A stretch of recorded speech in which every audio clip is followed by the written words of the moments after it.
Imagine कीजिए, साल है 1923। इजिप्ट के कायरो का एक बेहद आलीशान होटल। एक अमीर ब्रिटिश लॉर्ड अपने बिस्तर पर तेज बुखार से तड़प रहा है। सांसें उखड़ रही हैं और ठीक रात के 1:55 पर वो अपनी आखिरी सांस लेता है। लेकिन रुकिए, हैरानी की बात तो ये है कि एग्जैक्टली इसी पल पूरे कायरो शहर की बिजली एक अजीब रहस्यमयी तरीके से गुल हो जाती है। सब कुछ घुप अंधेरे में। और तो और वहां से हजारों मील दूर इंग्लैंड में इस ब्रिटिश लॉर्ड का एक पालतू कुत्ता अचानक जोर जोर से चीखने लगता है और देखते ही देखते वो भी दम तोड़ देता है। सुनने में किसी सस्पेंस थ्रिलर फिल्म का सीन लगता है ना, लेकिन ये कोई कहानी नहीं थी, बल्कि उस खौफनाक सिलसिले की शुरुआत थी जिसने उस वक्त पूरी दुनिया को हिलाकर रख दिया था। अब ये सब सुनकर दिमाग में सबसे पहला ख्याल क्या आता है? जाहिर है, कोई बहुत भयानक प्राचीन श्राप। आज के इस एक्सप्लेनर में हम 20वीं सदी की इसी सबसे मशहूर और खौफनाक किंवदंती की तह तक जाने वाले हैं। इस पूरी मिस्ट्री की शुरुआत होती है एक 3000 साल पुरानी कब्र के बाहर मिली एक अजीब सी चेतावनी से। और जानते हैं इस कब्र के खुलने के ठीक अगले 6 सालों के अंदर क्या हुआ? इस खोज से जुड़े 22, जी हाँ 22 लोग बहुत ही अजीबोगरीब और रहस्यमयी तरीकों से मारे गए। इनमें एक सेक्रेटरी के 78 साल के बुजुर्ग पिता भी शामिल थे, जिन्होंने बिना किसी वजह अचानक 7वीं मंजिल की खिड़की से कूदकर अपनी जान दे दी। आखिर ऐसा क्या था उस 3000 साल पुरानी कब्र के अंधेरे में जिसने इन मौतों की झड़ी लगा दी? चलिए इस रहस्य की गहराई में गोता लगाते हैं। कहा जाता है कि उस कब्र पर एक बहुत ही खौफनाक प्राचीन चेतावनी लिखी थी। जो कोई भी इस फेरो की शांति भंग करेगा, मौत अपने तेज पंखों पर सवार होकर उस तक पहुंच जाएगी। बस फिर क्या था? इस एक लाइन ने 1923 में पूरी दुनिया को एक भयानक हिस्टीरिया में डुबो दिया। लोग सच में ये मानने लगे थे कि प्राचीन इजिप्ट का कोई बहुत ही खूंखार श्राप जाग उठा है। लेकिन इस श्राप के डर से पहले हमें उस जुनून को समझना होगा जिसने इस खौफनाक कब्र का दरवाजा खोला।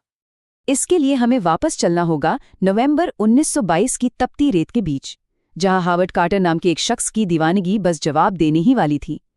कार्टर कोई बहुत बड़े इलीट आर्कियोलॉजिस्ट नहीं थे, बल्कि एक साधारण एनिमल पेंटर के बेटे थे। 15 साल की लगातार नाकामी के बाद जब उनकी फंडिंग बस बंद होने ही वाली थी, तभी 4 नवंबर को रेत के नीचे एक छिपी हुई सीढ़ी मिली। फिर 24 नवंबर को बंद दरवाजे पर एक नाम पढ़ा गया और आखिरकार 26 नवंबर 1922 को परलोक के देवता एनोबिस की सील वाला वो दरवाजा खोल दिया गया। जरा सोचिए, उस वक्त कार्टर की धड़कनें कितनी तेज रही होंगी। और जब उस दरवाजे के अंदर झांका गया तो जो नज़ारा था वो इंसानी इतिहास की सबसे बड़ी पुरातात्विक खोज थी। उस खजाने की भव्यता का अंदाजा आप इसी बात से लगा सकते हैं कि अंदर 5398 एकदम सुरक्षित चीजें मौजूद थीं। 10 किलो सोने का डेथ मास्क, अंतरिक्ष से गिरे उल्कापिंड के लोहे से बना एक रहस्यमयी खंजर और करीब 130 वॉकिंग स्टिक्स यानी चलने वाली छड़ियां। मोमबत्ती की टिमटिमाती रोशनी में सोने से चमकता हुआ ये पूरा खजाना पिछले 3000 सालों से बिल्कुल अछूता था।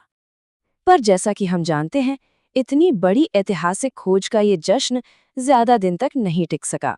खोज के तुरंत बाद दुनिया भर के अखबारों में अचानक अजीबोगरीब इत्तफाकों की खबरें छपने लगीं। एक ऐसी दहशत फैल गई जिसने एक शानदार खोज को रातों रात एक सुपरनैचुरल मीडिया सर्कस में बदल दिया। खबरें आईं कि कार्टर की पालतू सुनहरी चिड़िया को एक कोबरा ने निगल लिया है। उस वक्त की मशहूर नॉवेलिस्ट मैरी कोरेली ने बाकायदा एक पब्लिक वार्निंग छाप दी। यहाँ तक कि शर्लॉक होम्स के क्रिएटर ऑथर कॉनन डॉयल ने भी इन सब के पीछे किसी बुरी शक्ति का हाथ होने का अंदेशा जता दिया। और तो और अफवाह उड़ी कि मम्मी के गाल पर भी एक रहस्यमयी निशान मिला है। और फिर लॉर्ड कार्नवन की मौत ने तो जैसे इस श्राप के सच होने पर मोहर ही लगा दी। वही अमीर ब्रिटिश लॉर्ड जिन्होंने इस पूरी खोज की फंडिंग की थी। लेकिन अगर हम उनकी मौत के इस पूरे घटनाक्रम पर थोड़ा लॉजिकली गौर करें तो हकीकत कुछ और ही नजर आती है। हुआ क्या था?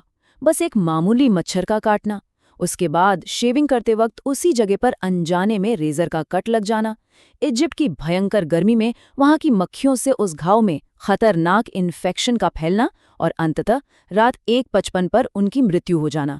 देखा जाए तो ये सिलसिला बहुत साधारण और मेडिकली पॉसिबल था, लेकिन इसका अंजाम जानलेवा रहा। तो अब इन सारी घटनाओं को देखकर हर किसी के दिमाग में बस एक ही सवाल गूंजता है, क्या ये श्राप वाकई में असली था? क्या सच में कोई प्राचीन जादू काम कर रहा था? चलिए अब इन भूतिया और डरावनी कहानियों से बाहर निकलते हैं और सीधे ठोस एनालिटिकल फैक्ट्स पर बात करते हैं, क्योंकि यकीन मानिए असली हकीकत इस मिथक से कहीं ज्यादा चौंकाने वाली है। सबसे पहले तो हमें उस इंसान को समझना होगा जिसे इस खौफनाक श्राप के पीछे का विलेन बताया जाता है। सच्चाई तो ये है कि ये राजा कोई बदला लेने वाला खूंखार भूत नहीं था, बल्कि एक बहुत ही दुखद जिंदगी जीने वाला इंसान था। इसे समझने के लिए हमें बायोलॉजी के एक टर्म इनब्रीडिंग को जानना होगा। दरअसल टूटनखामन के पिता ने अपने वक्त में इजिप्ट के धर्म को बदलकर वहां काफी अराजकता फैला दी थी। उसके बाद जब ये मासूम बच्चा गद्दी पर बैठा तो वो पीढ़ियों से चली आ रही इनब्रीडिंग यानी राजघराने की शुद्धता बनाए रखने के लिए करीबी रिश्तेदारों के बीच होने वाली शादियों का शिकार था, और इसका जेनेटिक परिणाम बहुत ही भयंकर था। फिल्मों में दिखाए जाने वाले सर्वशक्तिमान और खूंखार फेरों से बिल्कुल उलट टूटनखामन की असली हालत बहुत खराब थी। वो सिवियर क्लब फुट का मरीज था, यानी वो बिना सहारे के ठीक से चल भी नहीं सकता था। याद है वो 130 वॉकिंग स्टिक्स जो कब्र में मिली थी, वो इसीलिए वहां रखी गई थी। इसके अलावा उसे हड्डियों की एक बहुत दर्दनाक बीमारी कोलर्स डिजीज थी, और उसकी मम्मी में कई बार मलेरिया होने के भी पक्के सबूत मिले। कुल मिलाकर वो सिर्फ 18 या 19 साल का एक बेहद कमजोर और भयानक बीमारियों से जूझता हुआ लड़का था, जिसकी मौत किसी श्राप से नहीं बल्कि इन्हीं गंभीर बीमारियों के कॉम्बिनेशन से हुई थी। तो फिर इन मौतों और रहस्यमयी घटनाओं का क्या? आइए अब विज्ञान और ऐतिहासिक सबूतों की मदद से इस श्राप की धज्जियां उड़ाते हैं। आपको ये जानकर लिटरली हैरानी होगी कि इतिहास की सबसे बड़ी विडंबना ये है कि वो श्राप वाली चेतावनी वाली बात कभी थी ही नहीं। जी हाँ, वो पूरी तरह से एक फेक न्यूज़ थी। हुआ कुछ यूं था कि एक सिक्योरिटी गार्ड की हल्की सी शरारती मुस्कान को देखकर एक ओवर एक्साइटेड पत्रकार ने दुनिया के सबसे खौफनाक श्राप की पूरी मनगढ़ंत कहानी गढ़ डाली, और आर्कियोलॉजिस्ट की टीम ने बेवजह पब्लिसिटी के लिए इस पर चुप रहना ही बेहतर समझा।